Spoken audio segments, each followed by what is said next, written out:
Olá, minha querida. Olá, estamos aqui já. Que bom ver você. Que bom, muito bom. A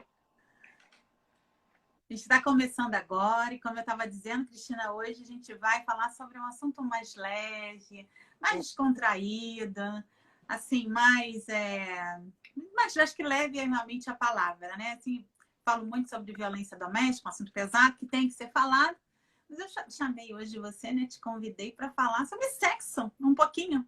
Vamos mulherar também pode ser sobre sexo. E Cristina é psicóloga, é sexóloga, é terapeuta de casais, aliás, vários terapeutas e de várias coisas, né? E especialista em gênero e direito. E vamos conversar um pouquinho hoje, né, Cristina? É verdade, é verdade. Bom, estou muito contente com o convite, doutora Carla Araújo, que é minha amiga pessoal, mas também parceira na luta, né, em defesa dos direitos das mulheres, né? E eu vou agradecer algumas pessoas e, enquanto eu estou agradecendo, eu vou pedir para as pessoas que já entraram para que escrevam de que cidade elas estão nos ouvindo. É muito gostoso perceber como é que esse Brasil é grande, de Apoque a Chuí, né? Do Rio Grande do Sul ao Amazonas, ao Rio Grande do Norte, que coisa boa. Então, nos digam de que cidade vocês estão interagindo, né? Para que a gente possa também ter essa dimensão, né? Do quanto também falar em sexo e falar em sexualidade feminina interessa a todos nós. Itapema, Santa Catarina. Bem-vindo. Bom, agradecer a doutora Carla, né,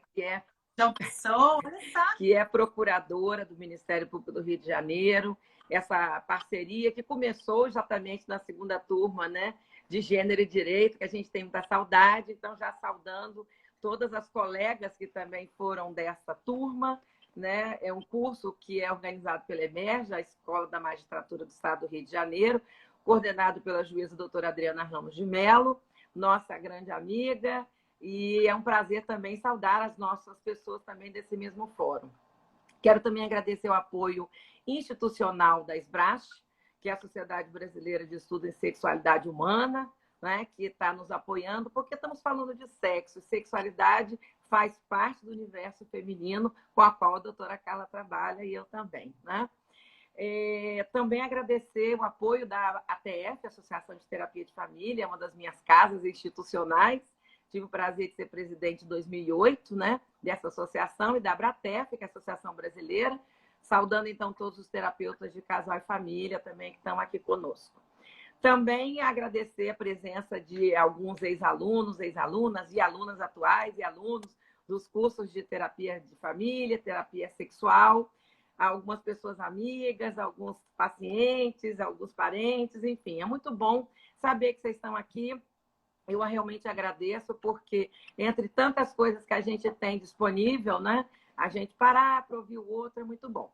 E falar de sexualidade da mulher, melhor ainda. Bom, fazendo esse meu dever de casa de agradecer amigo, parente, todo mundo, todos os lugares, eu acho que é um exercício da gratidão, né? E a gente tem que ter gratidão para quem fez parte, faz parte da nossa vida. E aí, doutora Carla, se me permite, eu vou voltar lá no século IV a.C. Eu vou começar com o pensamento de um filósofo grego que eu gosto muito, que é o Epicuro. Ele nasceu na ilha de Samos, depois foi morar em Atenas. E o Epicuro tem uma frase muito bonita que ele diz o seguinte: as pessoas felizes lembram o passado com gratidão, alegram-se com o presente e encaram o futuro sem medo. Eu achei essa frase muito interessante para o que nós vamos falar hoje e usar as ideias de Epicuro para também falar de sexualidade. Vamos ver se a gente consegue fazer essa ousada junção. Lembrar do passado com gratidão, por isso citei todas as pessoas que estão nos apoiando nesse momento, porque a gente tem que ter reconhecimento por todo mundo que passou na nossa vida. Eu acho que nós somos, às vezes, pouco agradecidos, né? Aquelas pessoas que constituíram a nossa vida, especialmente quem cuidou da nossa psique, do nosso acolhimento emocional. Então, a gente tem que agradecer os nossos parceiros e parceiras, até porque Epicuro dizia que a amizade é um dos dons maiores para a saúde, né? E a gente tem que ter alegria com o presente, porque estamos vivos, especialmente no momento difícil de pandemia, estamos nos conectando, descobrindo novas formas de comunicação. E encarar o futuro sem medo, eu acho que o medo é um pouco protetivo, né? Mas a gente não pode ter pavor, porque o pavor nos paralisa. Então, a gente precisa contar exatamente com esses amigos que tanto Epicuro falava. O Epicuro, depois de ter saído da ilha de Salmos, ele comprou uma casinha em Atenas. E tinha os alunos deles, eram só homens, né? Que ele começou a chamar esse espaço de Jardim de Epicuro, que era o lugar em que ele sentava com os alunos para discutir filosofia, né? E por que isso, né? Porque, na verdade, ele achava que uma das funções que ele tinha era liberar o homem, né, a humanidade, para viver melhor. E uma das coisas que ele ensinava, para você buscar a felicidade, você tinha que buscar o prazer. Muito interessante isso. Já vamos começar a linkar com o que a gente quer falar, para não achar que isso aqui está confuso. A busca do prazer, uma vida fundada no prazer. E uma das coisas que ele dizia é que o prazer vem da amizade, porque a amizade dá essa sustentação. O prazer também vem do desapego de crenças impossíveis de serem atingidas, como, por exemplo, a imortalidade. É uma besteira a gente pensar isso. E também parar de pensar em coisas fúteis, como glória e riqueza. Que, infelizmente, hoje em dia as pessoas estão tão preocupadas em terem milhões de seguidores, né? Ter tanta gente dando like nas coisas. É uma riqueza e uma glória transitória, né? A amizade realmente é o que fica. E na doutrina de Epicuro, ele entende que o bem reside justamente no prazer, né? E o prazer que Epicuro fala é o prazer do sábio, é o prazer da quietude da mente, é o prazer do domínio das emoções e, portanto, domínio do corpo e da mente. Como isso é importante para a resposta sexual. O prazer para Epicuro é basicamente um prazer corpóreo, né? E é constituído por duas coisas, doutora Carla. Ataraxia, que é ausência de perturbação. Então, e essa aí ficou difícil, essa palavra. Ausência de perturbação. É o que você disse? Ataraxia. A-T-A-R-A-X-A. X-I-A. Ataraxia. E a outra é a aponia, que é a ausência de dor. Epicuro já dizia isso 4 séculos antes de Cristo. Então, como é importante, quando a gente pensa em sexualidade, pensar em aponia, ausência de dor, em ataraxia, ausência de perturbação.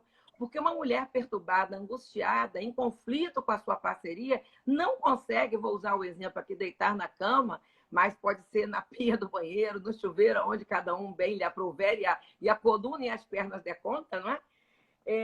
É importante a gente pensar como que ela... E a idade também. Aonde? Eu falei a idade também, né? Sim, e a idade é interessante. Quando se é mais jovem, tem pernas mais fortes. Sem dúvida. E aí nós vamos falar um pouquinho sobre essa questão da idade também, né? E a idade tem uma coisa boa, se pode trazer dor, vai ter, na verdade, uma ausência de perturbação. Porque uma das vantagens de envelhecer é perder essa angustiante solicitude pela vida, né? De estar sempre fazendo muitas coisas, como a gente precisa aos poucos, criando um movimento mais de slowdown, né? Tem até um movimento de slow parenting, né? Que é uma atenção hoje de você cuidar dos filhos de uma forma menos agenda de executivo, né? Mas voltando, então, o que o Epicuro fala, né? Como é importante, então, buscar essa ausência de perturbação, que é a ataraxia, e a ausência da dor, aponia, para que você realmente viva de uma forma de autossustentável, com autodomínio, né? Buscando uma autoeficiência. Então, como é importante você conhecer seu corpo, conhecer sua mente, para você sair dessa perturbação e dessa dor. Porque coisas que causam dor na relação sexual, por exemplo, podem ser muito facilmente resolvidas, por exemplo, com uma boa excitação, com uma boa preliminar, né? Terminando com Epicuro, ele diz ainda que é preciso renunciar aos prazeres que possam ser fontes de aflição e aceitar a dor quando ela é portadora de um bem futuro, né?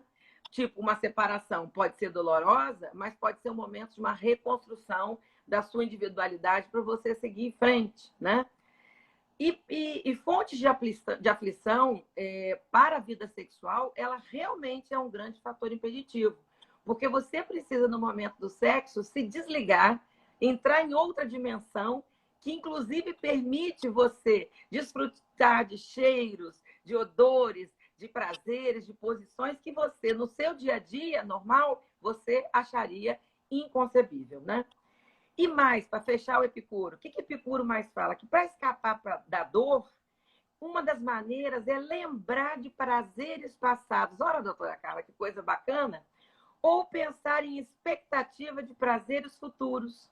Então, esse hedonismo que Epicuro fala, ele diz que a pessoa escapa da dor justamente por meio de recordações boas do passado ou de esperanças do futuro. Aí eu pergunto para você, doutora Carla, mas o que tudo isso tem a ver com as etapas da resposta sexual feminina? Tem tudo a ver, né? Tem tudo a ver. Por quê, né? Eu acho que muita gente já deve ter alcançado onde eu quero chegar com o Epicuro, né? Dentro desses 50 minutos, né? Que é quase um horário de sessão analítica, né? O objetivo é alcançar e alavancar o prazer feminino em cada uma das etapas da resposta sexual, né? E aí, assim, quais são as indagações que eu quero fazer? Às vezes é melhor a gente fazer pergunta do que fazer afirmação, né? Porque isso nos leva a raciocinar e cada um descobrir a sua verdade. Não existe uma verdade única, né? Então, como ajudar as mulheres a se liberarem de crenças impossíveis? Quais são crenças impossíveis para as mulheres na nossa ditadura hoje, né?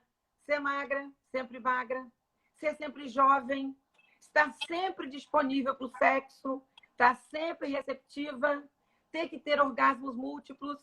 Isso tudo é um desafio na vida mental e física de uma mulher. As mulheres têm, inclusive, muita dificuldade de envelhecer junto com seus parceiros, especialmente quando você tem uma parceria de idade muito próxima, doutora Carla. Por quê? Os homens têm uma dificuldade de aceitar o envelhecimento da sua parceira hétero, coisa que não acontece nas relações homoafetivas.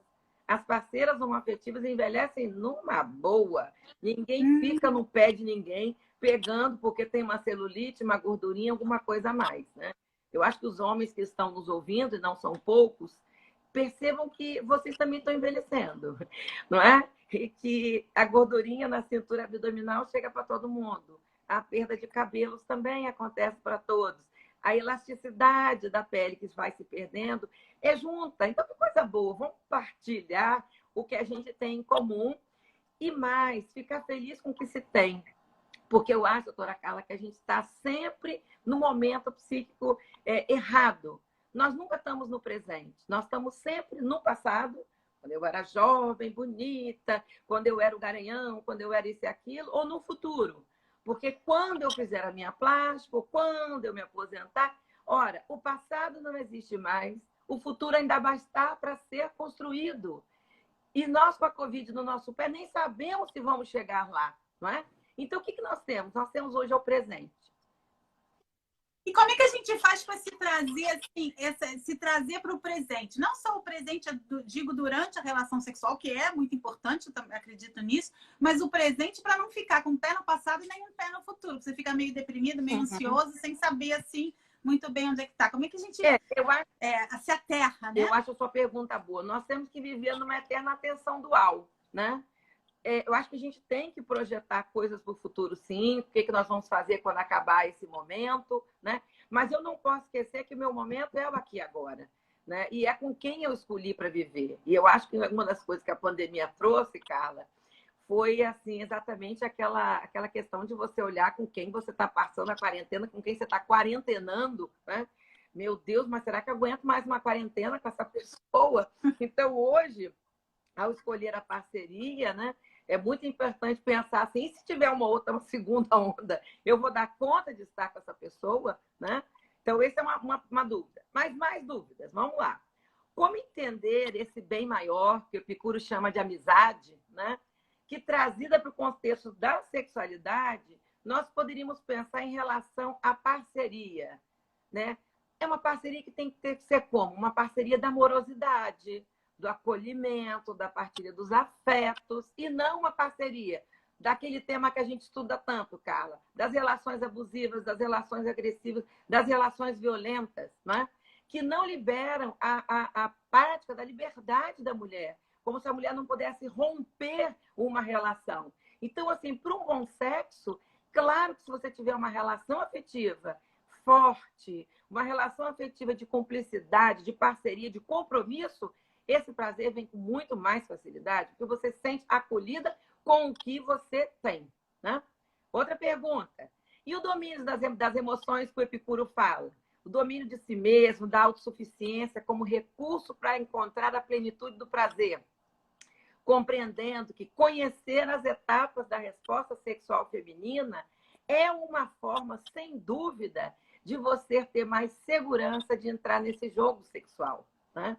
E, por último, como a ataraxia, que é aquela palavra difícil que significa ausência de perturbação, e a aponia, que é a ausência de dor, são fundamentais para o fluxo, para a fluidez da resposta sexual de uma forma completa, tanto para o homem quanto para a mulher. Mas nós estamos falando de mulher, é o nosso foco, né?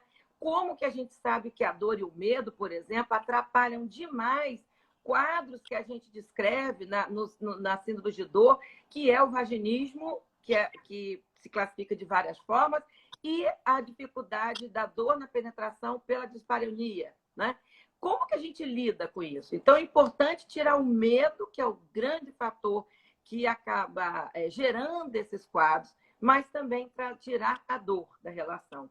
E, por último, que prazeres passados e que lembrança desses passados, né, são bons remédios para a saúde sexual. Porque quando eu lembro de coisas passadas que eu fiz na cama, no sexo, que eu fui bem-sucedida, fui bem acolhida e consegui trazer prazer para a minha parceria, eu me sinto competente. Lembrando sempre que o nosso pilar de sustentabilidade psíquica se dá sobre dois pilares maiores, né? Um é o pilar da competência. Nós precisamos nos sentir competentes sexualmente, capazes de entrar no jogo sexual e trazer prazer para a parceria e ter prazer.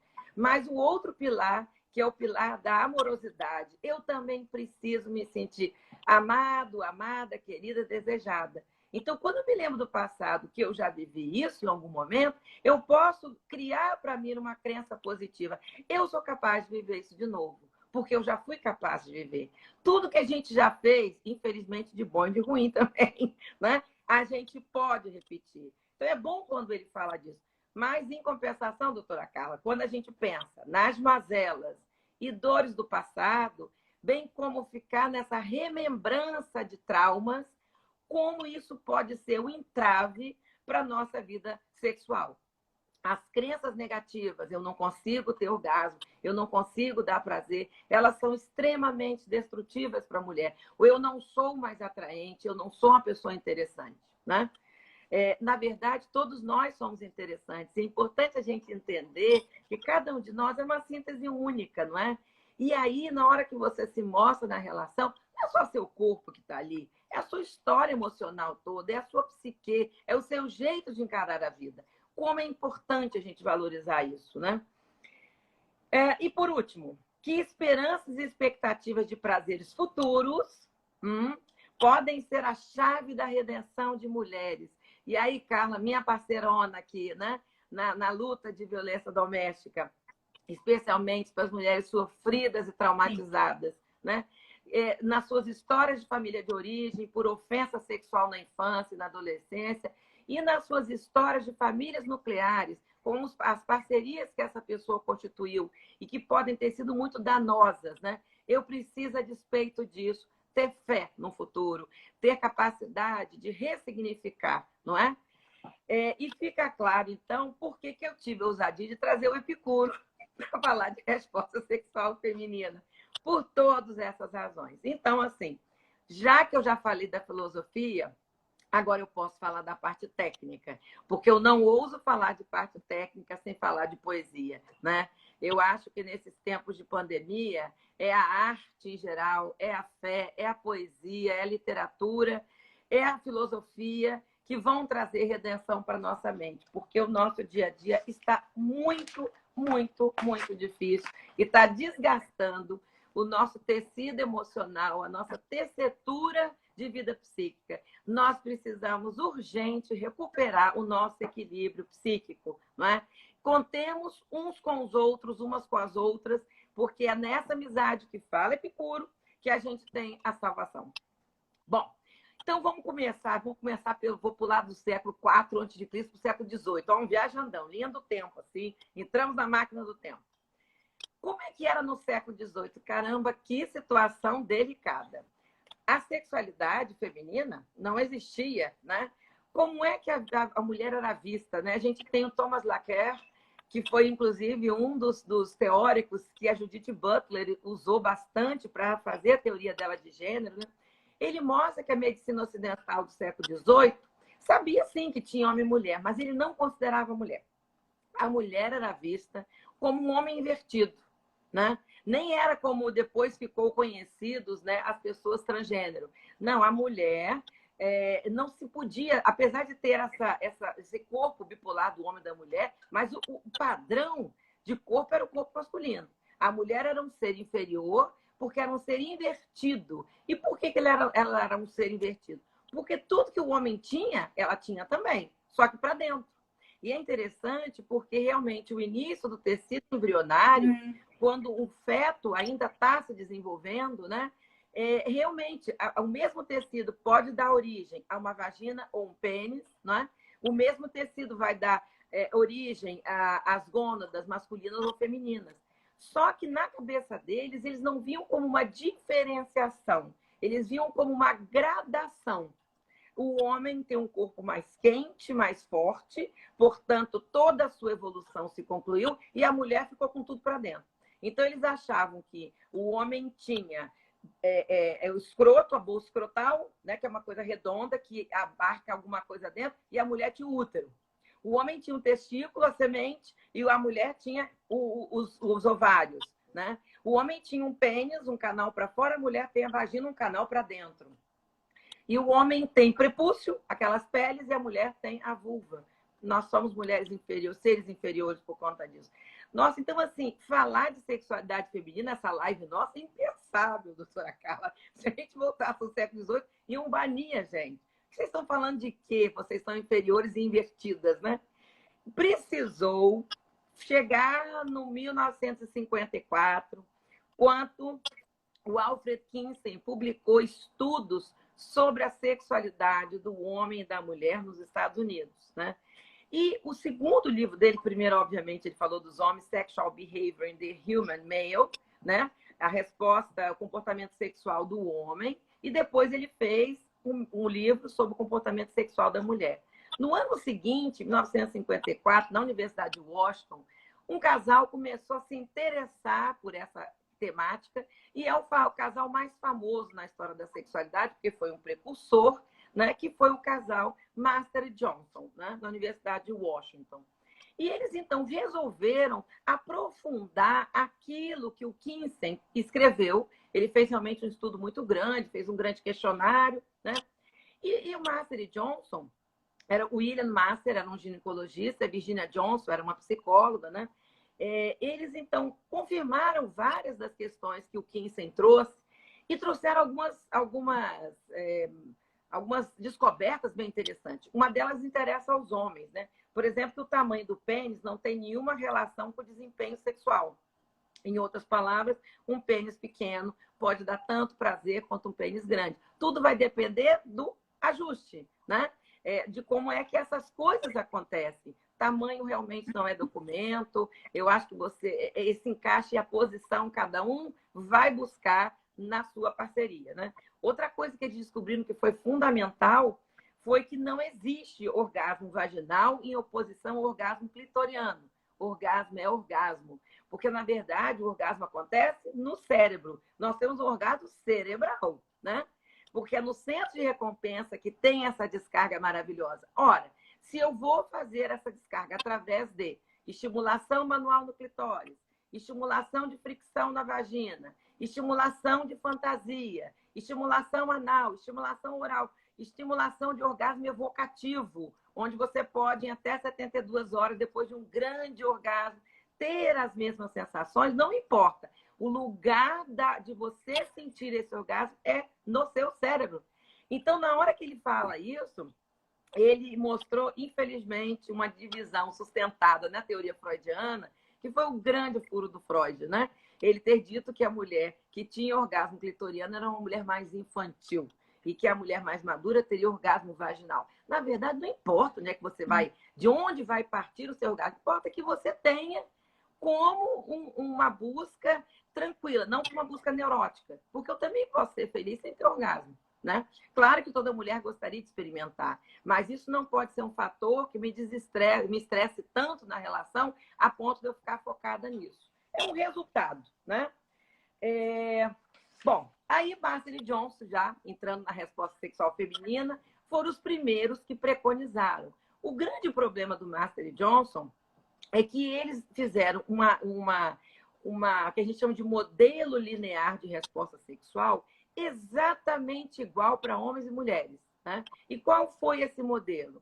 Que toda relação começa com a excitação, que seria um estímulo somático num corpo, ou então um estímulo psíquico, né? E que essa excitação levaria para a fase seguinte, que é a fase que eles chamam de platô.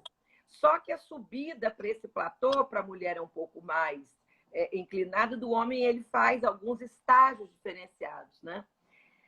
E nessa elevação, né, as tensões sexuais vão se intensificando e, consequentemente, atingem um nível máximo, onde vem a terceira fase, que é a fase orgásmica, né, do orgasmo, que é essa contração involuntária, que dura alguns segundos, que tem impulsos sexuais, que gera essa vasoconstrição, né, e uma miotonia, que é a contração dos músculos, né? Bom, em seguida, Marston e Johnson fala que existe a fase da resolução, que é uma fase involuntária na diminuição da tensão e é o retorno a um estado de não estimulação. A crítica que se faz a isso é que nos estudos atuais, né, esse modelo linear nem sempre ele se dá dessa forma, mas precisou vir uma mulher canadense nos anos 2000, no século XXI, para questionar. Mas até então isso foi super interessante, né? E eles, inclusive, acho interessante quando a gente pensa, eles estudaram mais de 10 mil relações sexuais. Eu acho que o Marston e Johnson, eles eram meio voyeurs, né? Eles gostavam de ficar assistindo as pessoas terem relações sexuais, porque 10 mil relações é muita coisa. Eram 700, mais ou menos 700 voluntários, 312 homens e 384 mulheres. E eles viram muitas respostas fisiológicas, não pensaram muito na questão mais psicológica. Precisou vir outra mulher nos anos 70, antes da Basson. Isso foi anos 60, Marston e Johnson, modelo linear de 4 fases. Excitação, platô, orgasmo e resolução. Que é essa fase do voltar a se relaxar. Que, aliás, é muito importante que se diga que é a fase do bonding, da ligação. É muito importante, depois da transa, gente, não saia correndo de onde você estiver, se for cama, pia, carro, não importa, tá? Vamos botar a cama como mais padrão. Não saia correndo dessa cama. Viva esse momento de vinculação emocional que vem exatamente nessa fase de resolução, que é quando os corpos param de arfar, vão se acalmando. E é muito importante, Carla, como que eu me medio pela respiração do outro. Como o calor do corpo do outro é muito importante para a minha autorregulação. Por isso que o bebê fica aconchegado na mãe e se acalma, né? Por isso que quando você está tenso, o outro te abraça, isso te dá uma tranquilidade. Nós estamos muito carentes de abraço. Precisamos abraçar. Lembrando sempre que o abraço tem que ser receptivo. Não pode ser um abraço imposto. Isso é fundamental nas relações sexuais. A relação sexual sempre tem que ser consentida entre adultos e entre pessoas vivas. Não podemos esquecer disso. Bom, veio então Marston e Johnson com essa revolução.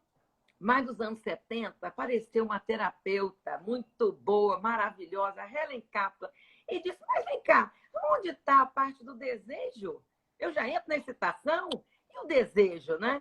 Que é esse apetite sexual. Eu ia perguntar isso, cadê o desejo? Que bom, por isso que eu gosto tanto de você. Você é um ser desejante, né? E aí é muito importante na fase de desenvolvimento da criança que a mãe não entregue as coisas para as crianças, né? À medida que eles nem solicitam, a mãe já vem com tudo pronto. Espere um tempo, dê um tempinho de amadurecimento desse desejo para poder trazer para o filho. Porque quando a gente atende uma criança muito rápido, a criança não treina a instalação do desejo. E se a gente posterga demais, a entrega das necessidades da criança, a criança não vai mais acreditar em desejo. Ela acaba se desmotivando com a vida e se desliga. Então, o tempo da construção do desejo, da permanência, é como se fosse um pêndulo. É muito importante. E isso vale também na relação sexual. Um tempo de desejo, de maturação. Hoje, assim, vamos transar? Estica a mão. Pelo amor de Deus, mas que falta de noção. Não, você tem um corpo inteiro para poder explorar. A nosso maior órgão sexual é a pele, todo cheio de sensores. Por que você só vai num quadradinho e está sempre com a tarja preta? Não, explore esse corpo inteiro. Tem botões mágicos no pescoço. Ou vocês acham que os vampiros fizeram tanto sucesso por causa de quê? Não é? Ali tem os botõezinhos que dão todo o comando do corpo e as pessoas acabam não sabendo disso. Explorem o pescoço. Faça igual os vampirinhos nesse aspecto, né? Bom, trouxe então Helen Kaplan a questão do desejo, do apetite sexual, como um gatilho para você entrar, sim, nas fases que o Master e Johnson falaram. O desejo como uma forma de você entrar na excitação, porque o desejo te move, te leva. Então, para ela, o modelo era trifásico, mas ainda linear. Desejo, excitação e orgasmo, né? Nos anos 80, a APA, Associação Psiquiátrica Americana, passou então a considerar, juntou os dois modelos e passou a considerar 4 fases. O desejo, da Helen Kaplan, a excitação, do Master e Johnson, o orgasmo, que Kaplan e Johnson falavam, e a fase de resolução. Ela é muito importante, nós não podemos esquecer o depois. E eu acho que essa fase, Carla, é onde você tem um pouco de certeza que você quer de novo. Porque quando uma relação não é boa, quando acabou, meu Deus, deixa eu tomar logo meu banho, sair daqui, sair desse espaço, vira para o lado. Mas quando é boa, você quer ficar de novo. Tudo que é bom a gente tende a repetir. E tudo que é ruim a gente tenta se afastar. Então, prestem muita atenção como é que é esse depois do seu parceiro, da sua parceira. Se a sua mulher, especialmente que estamos falando de resposta sexual feminina, se ela está realmente satisfeita, né, com esse desfecho de como foi. Não importa se foi rápido, se foi longo, importa como é que isso se deu, né?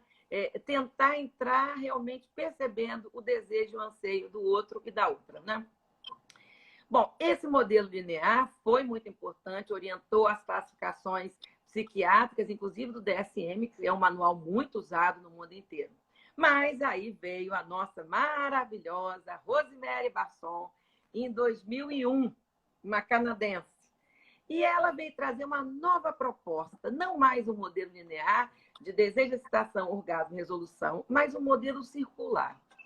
Ela percebeu, especialmente em mulheres casadas, em mulheres que tinham uma relação mais estável, que às vezes, aspas, né, eu vou me apropriar, elas meio que pegavam no tranco. Elas conseguiam entrar na relação de uma forma satisfatória, de uma forma desejante, não de desejo sexual espontâneo, mas de um desejo sexual muito mais responsivo, um desejo sexual de proximidade. E ela começou a estudar esses casais e começou então a perceber que esse modelo circular talvez desse mais conta. Quer dizer, a mulher tem várias formas de entrar nesse modelo, a princípio linear, das 4 fases, né? Ela, então, não precisa necessariamente ter um desejo espontâneo que faz com que ela busque a relação ou que aceite de pronta a relação. Ela pode, nesta fase, que seria inicial do desejo, ela pode entrar muito mais um desejo pela proximidade, pela intimidade, pelo desejo de dar prazer para o parceiro, pelo desejo de ter prazer também. Então, é mais ou menos assim, não estou afim, mas posso ficar. Faça a sua parte. É um bom desafio, não é? E aí, no meio dessa excitação, desse encontro, esse desejo brotava de uma forma responsiva, então, respondendo a um desejo não sexual dela inicial, que se torna, então, agora sexual, e um desejo de parceria. E aí ela consegue entrar, se excita, e aquela carícia que inicialmente ela não estava querendo, ela passa a ser receptiva. E aí, meus parceiros, homens que estão aqui, às vezes a mulher está querendo carinho, e vocês vêm com carícia. Meu Deus, não é isso que ela está querendo nesse momento. Façam o carinho, façam do jeito especial. E aí, esse carinho pode permitir por esse desejo de estar junto, a acepção da carícia. O problema é que vocês, às vezes, querem introduzir a carícia antes de trazer essa parte emocional. Tem um lema na sexualidade, que não é meu, mas que a gente repete, né, com uma certa frequência, que é: a mulher precisa estar bem para fazer sexo. E o homem, ao contrário, faz sexo para ficar bem. E aí há um descompasso. Esse não é um só, tem outros descompassos, tem outro feitiço de Áquila ali, não é? Muitas vezes o homem gosta de transar de manhã, porque já acorda, né, com vento a favor, priapismo matinal, e a mulher está preocupada com a van da escola que vai passar. Ela não está ligada nisso aí, mas ela quer à noite, depois que ela já deu a comida do gato, do cachorro, telefonou para a mãe, descongelou a carne para o dia seguinte, agora vou transar. Então, às vezes, tem esse descompasso que o homem está cansado.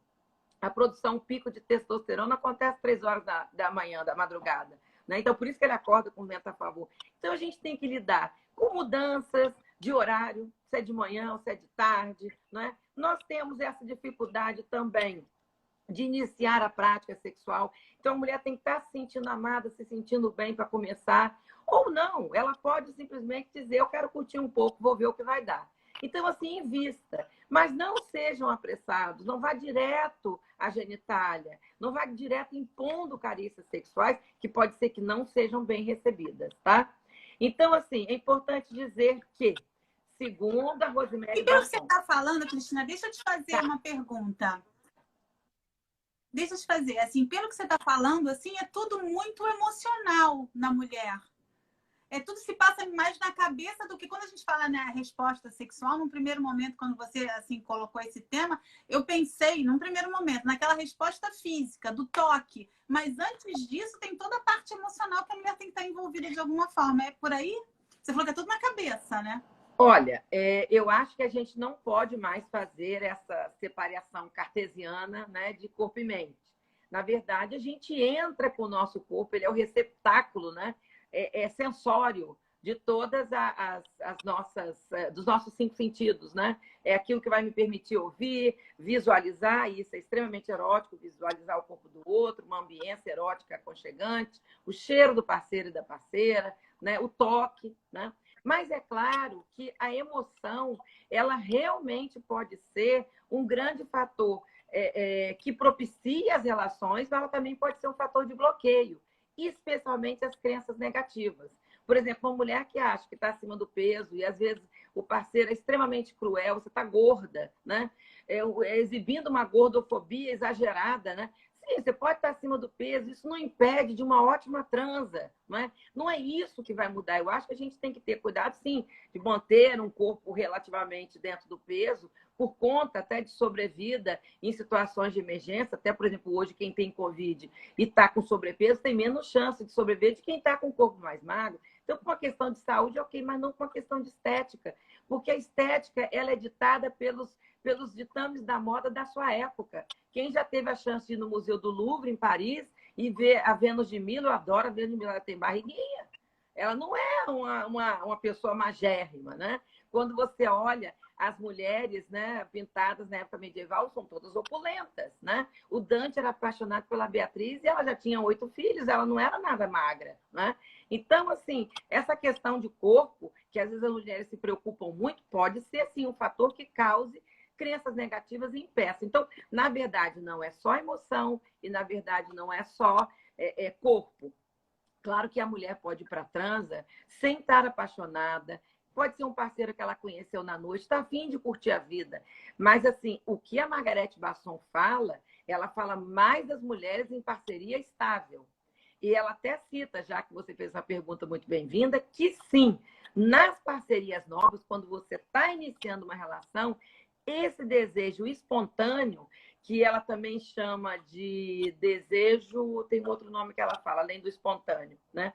Esse desejo sexual mais intenso, ele se mostra mais presente no início de uma relação. Por que isso? Porque você está também empenhado em conhecer e se fazer conhecer e mostrar o melhor de si. Você quer aproveitar o tempo que está junto, porque uma parceria que não é antiga, duradoura, ela tem tempos menores de encontro. né? São aquelas famosas 4 horas do motel no final de semana. Então, vamos aproveitar. Então, essa vibe sexual, ela está muito mais liberada, até porque a vibe da intimidade não existe ainda. Você ainda está construindo.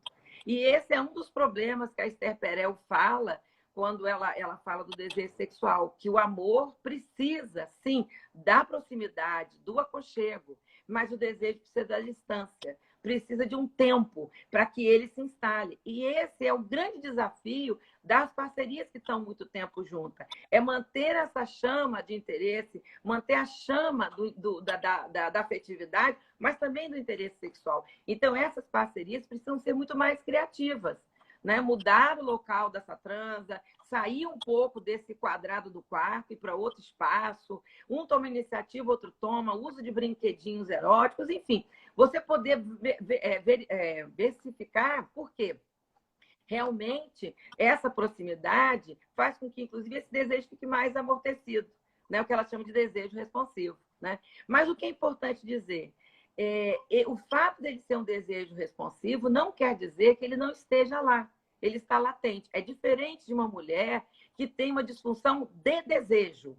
Ela não tem vontade e aquilo é aversivo.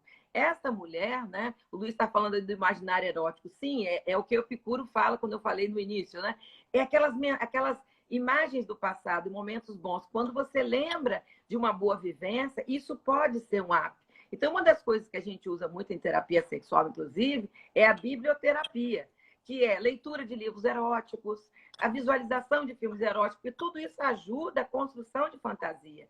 Então, para essa parceria que já está há mais tempo junto, a ludicidade, as fantasias, elas já são muito importantes. Por quê? Porque isso pode fazer a mulher ter vontade de entrar no jogo mesmo sem esse desejo instalado. Então, você pode primeiro ter uma excitação, porque você aceitou entrar no jogo, e depois vir o desejo.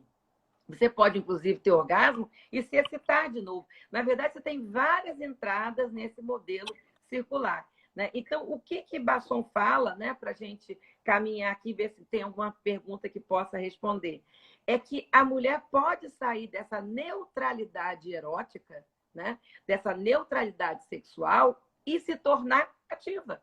Ou uma receptividade passiva, mas extremamente interativa, né? Então, isso é importante dizer para a mulher, por quê? Porque, às vezes, a gente fica com muita tristeza. Eu não tenho mais o mesmo elan, a mesma vontade. Não, você tem essa vontade, mas você pode estar... Uma das coisas que eu separei aqui para dizer para vocês, né, que eu acho que é importante lembrar, quais são os fatores que podem atrapalhar nessa hora? Distrações. Celular, WhatsApp, eu fico nas redes sociais e acabo não entrando, né, pensando, porque é muito importante para a prática sexual eu pensar nela. Uma das coisas que faz com que a gente tenha um bom sexo é pensar no sexo, né, de dia. Acordar pensando em sexo, mandar um WhatsApp assim também que seja instigante, passar pelo outro, tocar no corpo, né, falar alguma coisa. Outra coisa que atrapalha demais é a fadiga, o cansaço. Essas notícias repetidas, que são muito cansativas e chatas, ouvir pessoas agressivas falando, isso tudo também tira o nosso tesão, né? Doenças, dores, doenças crônicas são complicados. Outra coisa importante, Carla, a questão da vergonha do corpo, vergonha do sexo, vergonha de falar de sexo, isso tem que ser superado. Vergonha é um grande problema. A culpa, que a gente já fez uma vez um podcast sobre culpa, né? A culpa é um outro problema sério para as mulheres, que elas não podem ver uma culpa voando, pegam e dizem que é delas, né? A falta de segurança emocional, será que esse homem vai me deixar? Será que esse homem tem outra? Esse homem está me traindo? Esse homem vai me trazer alguma IST? Será que eu vou ficar grávida? Tudo isso atrapalha. O medo, se você vai para a relação para ter filho, de você ser infértil, e isso ser um fator que faça com que ele não fique com você. O medo de contrair uma IST, enfim, né? Isso tudo atrapalha. O que facilita? Que não adianta a gente falar só do que atrapalha, tem que falar do que facilita. A Basson, ela diz que tem 3 fatores que levam a mulher a entrar nesse modelo circular de resposta sexual. Primeiro, uma real motivação em responder aos estímulos e a vontade de aumentar a intimidade. Segundo, uma satisfação física e emocional com o ato sexual. Por isso que eu falei que é muito importante, como se a gente fizesse uma avaliação, né? assim, como é que foi? Né? É importante, às vezes, perguntar, foi bom para você? Né? Foi legal? O que a gente pode melhorar? Numa hora, sei lá, tomando um vinho, conversando, tomando um banho junto, porque a gente sempre pode melhorar em alguma coisa, né? E também a questão do ambiente adequado. Isso eu acho que é uma coisa que a gente tem que entender. As famílias de classe popular, às vezes, moram num cômodo apertado, não tem privacidade, né? Ou você mora em lugar que as paredes são muito finas. Hoje, as paredes do apartamento, você ouve o vizinho, né? Inclusive, até em atividades noturnas, né? E você diz, bom, vamos também nos animais fazer também, né? Às vezes é até bom. Mas, às vezes, você está com a sogra do lado, você está com o filho. Então, essa falta também de privacidade, isso é um grande problema, a questão da confiança também, né? Bom, então, assim, para a gente ver, não sei se você tem alguma pergunta, Carla, ou alguém quer fazer alguma pergunta aí que você tenha anotado?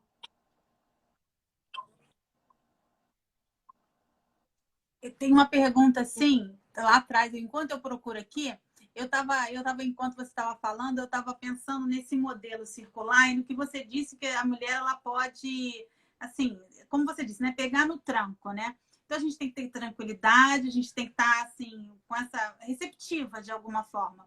Mas a Cristina, às vezes nesse isolamento, né, é difícil porque você está convivendo com a pessoa o dia inteiro, às vezes eu acho que a pessoa fica meio irritada. Uhum. Então eu fico pensando assim, como ser receptiva, né? Com essa convivência tão intensa que está tendo. Acho que muita gente, acho que nos casais eu digo assim, né, que estão juntos, né? Porque quando você está assim virtualmente, namoro, uma coisa mais distante, tem o desejo, né? Mas essa convivência intensa, às vezes eu vejo, né? E, assim, a gente sempre ouve alguém falando que dá uma dificuldade, né? Meio arredio.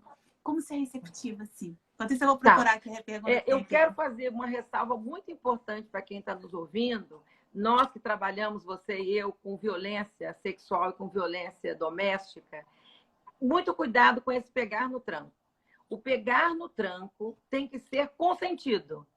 Eu quero pegar no tranco. Tipo assim, é como se um carro tivesse escangalhado e assim, você pode me ajudar a empurrar? Né? Eu e Lúcia Ferrara empurramos um carro recentemente num treinamento de MDR no Rio, né? Ela me pediu para empurrar e eu quis empurrar, né? Então, assim, há um desejo e um consentimento, porque ninguém pode pegar no tranco por obrigação, ninguém pode pegar no tranco por imposição. Muito cuidado para que isso não se torne mais uma violência que a mulher passa a sofrer. Eu quero deixar isso muito claro, que o modelo da Rosemary Basson é um modelo libertador, porque a mulher para de se exigir ser sempre um ser desejante para entrar em ação. Ela passa a admitir que ela pode dizer, eu quero muito transar, mas eu estou um pouco sem desejo. Vamos tentar? Me ajuda a chegar lá? Né? Então, isso é libertador. Então, o pegar no tranco, desde que eu queira pegar no tranco, não que eu seja obrigada. Né? Isso é importante dizer. Agora, Carla, você perguntou uma coisa interessante, né, dessa questão da pandemia. Né? Realmente, esse fato da gente estar 24 horas por dia com as nossas parcerias, seja ela homem-homem, mulher-mulher, homem-mulher, não importa, cada um tem a sua, os que têm, né? Realmente, essa falta de privacidade, essa falta de espaço, né, para oxigenar a relação, às vezes faz com que a gente fique muito ligado só nas tarefas domésticas e no cumprimento das funções. O que eu acho que é importante trazer aqui para vocês que estão nos ouvindo é: crie uma noitada.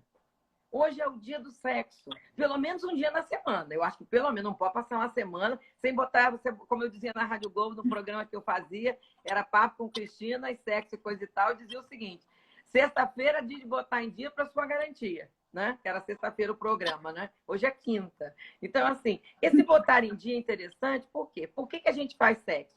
A gente faz sexo para vinculação com a parceria, a gente faz sexo para relaxar, a gente faz sexo para ter prazer, a gente faz sexo para reafirmar a nossa orientação sexual, a gente faz sexo para reafirmar a nossa identidade de gênero, a nossa expressão sexual, o nosso papel de gênero, tantas coisas envolvidas, né?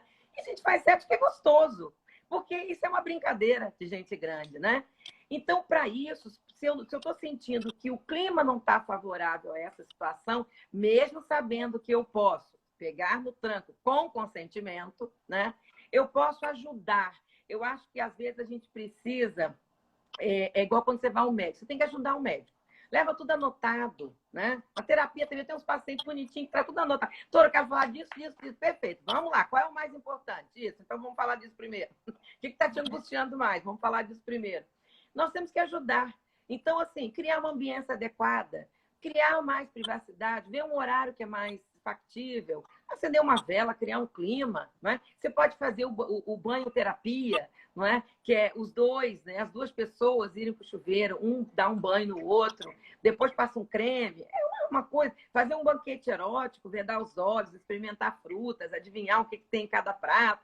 Tudo isso cria uma agenda de apego sexual importante. Todos esses fatos que são gostosos, eu posso relembrar deles depois. E aquilo que Epicuro falou, é o meu remédio, a minha saúde, a minha salvação, que são as lembranças das coisas boas do passado, né? Então, Carla, eu diria assim, cria no nossa vida normal anterior, que não sei se vamos voltar a ela em algum momento, eu sempre dizia que o casal tem que ter o dia do casal. É o dia que você vai ao teatro, que você vai ao cinema, que você sai para comer uma pizza, ou que você vai andar no parque, que você vai andar na praia, ou que você coloca as cadeiras na calçada, faz um churrasquinho, ou que você cozinha uma comida dentro de casa, não importa o que você vai fazer, né? Mas o dia que esse casal está junto para poder viver o momento dos dois. Porque a gente é muito cheio de papéis sociais, né? Nós estamos sempre saindo de um papel, entrando no outro. Então, essa passagem do papel mãe, dona de casa, trabalhadora do home office, mulher no sentido de parceria, para fêmea, né? Para macho, né? Para homem e mulher na cama, ou para duas mulheres na cama, dois homens na cama, não importa o que seja. Essa passagem ela tem que ter quase como uma senha, um password para poder entrar. Né? Eu tenho que ter um tempo, que pode ser um banho, pode ser um vinho, pode ser uma conversa picante, algum código. Né? Eu conheço um casal que quando está na festa, já está na hora de ir embora, está nos últimos estertores das energias, né? Um vira para o outro e faz assim, ó. Vamos, bonito isso aqui, vamos embora. Porque assim, eu vou sair com um pouco de energia dessa festa para poder ainda fazer uma festa particular em casa. Então, eu também preciso facilitar o encontro sexual. Senão, ele não vai acontecer. Né? Eu preciso sair do meu comodismo. Agora, você está falando muito assim, né? Conversar, ajudar. E eu vejo assim, as mulheres com muita dificuldade, às vezes, de conversar sobre isso com seus parceiros. Ou homem com homem, mulher com mulher, enfim, né? Mas começar essa conversa, porque é muita vergonha assim, sair dessa posição de esposa, de mãe, de nem sei do que, mas assim, o início dessa conversa, eu às vezes vejo uma dificuldade assim. A sua pergunta é boa, né? Eu acho que cada um com as suas dificuldades, né? Cada um com o seu cada qual. Os homens têm muita dificuldade de falar dos seus sentimentos. Eu percebo muito como terapeuta de casal e eu pergunto, mas o que você sentiu? Não consegue dizer. Descreve. Não estou falando de sensação, estou falando de emoção, sentimento. Ah, tá. Então, aí eu explico, alegria, tristeza, raiva, angústia. Ah, tá, aí consegue falar. Por outro lado, a dificuldade da mulher, às vezes, de entrar nesse assunto, né? Que, por exemplo, eu vou fazer uma palestra amanhã para um grupo religioso e eu falei para a pessoa que está me convidando, fala para as pessoas, para as mulheres fazerem perguntas. Aí eu perguntei hoje à tarde, alguma pergunta? Não, nenhuma. Meu Deus, vai ser um encontro só de mulheres e ainda não temos perguntas sobre isso? Então, assim, que situação é? É como se esse tema ele não existisse. Né? É como se mulher falando de sexualidade fosse proibido. E aí eu gosto de lembrar a tradução bíblica que tem no livro de Gênesis, né? Quando Deus visita Abraão e diz que Abraão vai ser pai, mesmo velhinho, né? Sara está dentro da barraca, lá da tenda, atrás da tenda e ri. E a pergunta de Sara, as Bíblias modernas agora já mudaram porque o pessoal não é fácil. Mas a pergunta de Sara nas Bíblias antigas está lá: terei eu ainda prazer? Quer dizer, se Sara estava preocupada com isso, é muito interessante, porque o prazer que a mulher tem na relação sexual, o orgasmo que a mulher sente, ele também é um fator que ajuda a fecundação. Porque é uma contração muscular e com isso também se joga os espermatozoides mais para dentro, lá da tuba uterina, onde pode acontecer o encontro de óvulo e espermatozoide. Então, assim, quando ela se preocupa se ela vai ter mais prazer, se ela ainda vai ter prazer, sinal que ela já teve, se eu ainda vou ter prazer, isso é bom. Então, voltar ao seu histórico passado, onde você viveu coisas boas, não é? E poder resgatar, porque a gente tem saudade, tem nostalgia de alguma coisa que foi boa, né? Então, eu acho que dentro do que você falou da quarentena, lembrar de momentos anteriores e falar. E as mulheres, como é que a gente começa a correr a maratona? Dando o primeiro passo, levantando a perninha para começar a correr, não é? Toda maratona começa no primeiro passo. Como é que eu começo a conversar sobre sexo? Conversando. E falando o que a gente chama de clarificação. Olha só, eu não sei falar de sexo com você, estou casada há 30 anos com você, nunca falei de sexo. Vamos começar a falar sobre isso ou a gente vai morrer sem falar sobre isso? Não é? Vamos começar. Então, quando você clarifica uma situação, dizer eu tenho dificuldade de, isso pode ajudar a começar. Pega um gancho de uma cena de novela, uma cena de um filme, comenta sobre ele, porque a gente tem que entrar. E essa é uma forma também circular de entrar, porque conversar sobre o tema também gera desejo. Né? É igual falar de comida, dá vontade de comer.